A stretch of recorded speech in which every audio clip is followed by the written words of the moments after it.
வணக்கம். நடந்து முடிந்த தேர்தலில் அதிமுக 47 சீட்டு வாங்கியிருந்தும் இரண்டாக பிளவுபட்டது. எதனால் பிளவுபட்டது?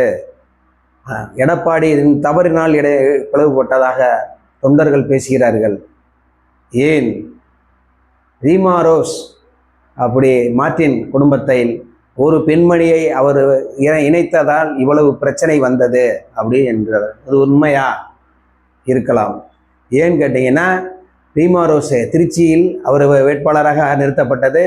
அவர் வெற்றி பெற்றார். வெற்றி பெற்று அந்த 47 பேருக்கு எம்எல்ஏக்களையும் ஒரு குழப்பத்தை அவர்தான் உருவாக்கினார் என்று அண்ணா திராவிட முன்னேற்ற கழகத்தில் முக்கிய பொறுப்பாளர்களும் தொண்டர்களும் பேசப்படுகிறார்கள்.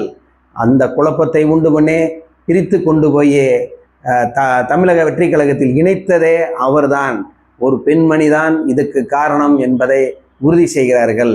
இதை யார் இந்த தவறை செய்தார்? எடப்பாடி பழனிசாமி தான் தவறை செய்தார். இதற்கு முன்னோடிகள், அதிமுக முன்னோடிகள் எல்லாம் இது தவறு என்று அன்றைக்கே சொல்லியிருக்கிறார்கள். ஆனால் அதை ஒரு காதில் வாங்காமல் இவர் செய்ததை தவறு என்பதை இன்று உணர்கிறார். இன்று அதிமுக பிளவுபட்டது.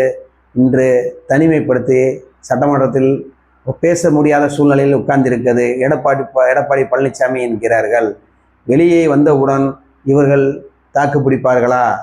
யார் கையில் அதிமுக இருக்கும் என்பதை தொண்டர்கள் பயங்கரமாக பேசப்படுகிறார்கள். இது நிலைக்குமா? இவர்கள் இணைத்தது நடக்குமா? நன்றி.